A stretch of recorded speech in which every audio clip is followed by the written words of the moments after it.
Assalamualaikum warahmatullahi wabarakatuh. Perkenalkan, saya Siti Nur Faiza dari kelas PM 23G dengan 3 digit NIM terakhir 061. Di video kali ini saya akan menjelaskan salah satu strategi pemecahan masalah dalam matematika, yaitu menggunakan tabel.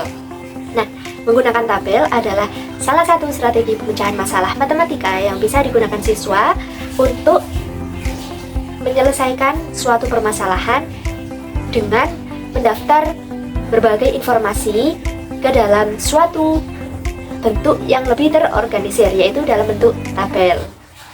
Berapa jam yang dibutuhkan mobil yang melaju dengan kecepatan 65 mil per jam untuk mengejar mobil lain yang melaju dengan kecepatan 55 mil per jam jika mobil yang lebih lambat berangkat 1 jam lebih awal sebelum mobil yang lebih cepat. Nah, langkah yang pertama, kita perlu memahami masalah terlebih dahulu. Diketahui dalam soal tersebut bahwa mobil yang lebih lambat itu melaju dengan kecepatan 55 mil per jam. Sedangkan mobil yang melaju lebih cepat itu melaju dengan kecepatan 65 mil per jam. Diketahui juga mobil yang lebih lambat itu berangkat lebih awal, 1 jam lebih awal dibandingkan dengan mobil yang lebih cepat tadi. Yang ditanyakan dari permasalahan tersebut yaitu berapa sih jam yang dibutuhkan mobil yang lebih cepat untuk bisa mengejar mobil yang lebih lambat tadi. Kemudian langkah yang kedua, kita memilih strategi. Karena ada 3 informasi yang kita ketahui, yaitu yang pertama, kecepatan mobil lambat, kemudian kecepatan mobil cepat, dan juga jam atau waktu saat mobil tersebut berangkat. Kemudian langkah yang ketiga, kita menyelesaikan masalahnya. Untuk tabel berikut, disediakan 3 baris. Yang pertama, baris pertama itu menyatakan jam, kemudian baris yang kedua itu menyatakan laju atau kecepatan dari mobil lambat, kemudian baris yang ketiga itu menyatakan laju atau kecepatan dari mobil yang cepat. Kemudian disediakan juga kolom sebanyak jam, di mana kolom tersebut itu menunjukkan bahwa mobil yang lebih cepat itu bisa mendahului atau menyusul dari mobil yang lebih cepat tadi. Untuk pemberangkatan di jam yang pertama, di sini mobil yang lebih lambat melaju dengan kecepatan 55 mil per jam.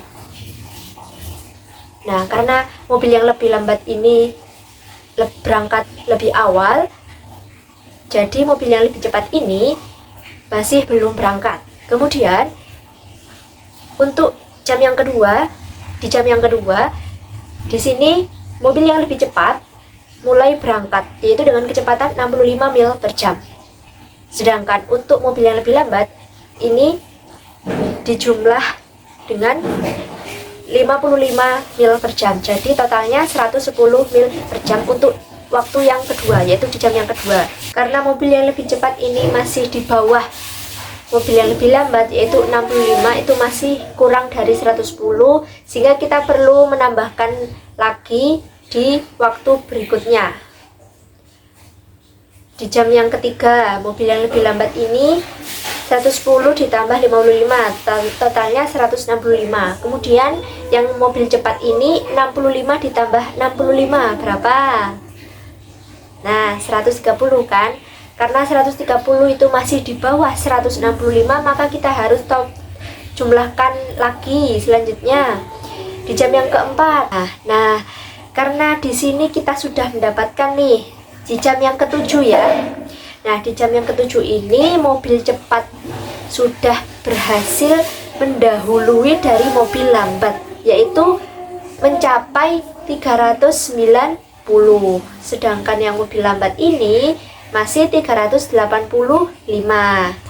Nah, di jam yang ketujuh ini mobil lambat membutuhkan 7 jam, sedangkan mobil yang lebih cepat ini hanya membutuhkan waktu 6 jam untuk bisa mendahului atau menyusul si mobil lambat tadi. Langkah yang keempat, kita periksa kembali jawaban kita sebelumnya yang sudah kita temukan.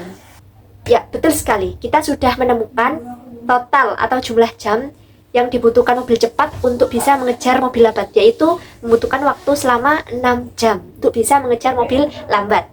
Kita periksa kembali model matematikanya untuk memastikan kebenarannya, yaitu kita bisa menggunakan salah satu konsep perkalian dalam menghitung jumlah jamnya. Itu mobil yang lebih cepat 65 dikali 6 itu 390, sedangkan perkalian untuk yang mobil cepat di mana perkaliannya 55 dikali 7 itu menghasilkan 385. Nah, mudah bukan strategi pemecahan masalah menggunakan tabel? Baik, itu saja penjelasan dari saya. Semoga mudah untuk dipahami oleh teman-teman sekalian.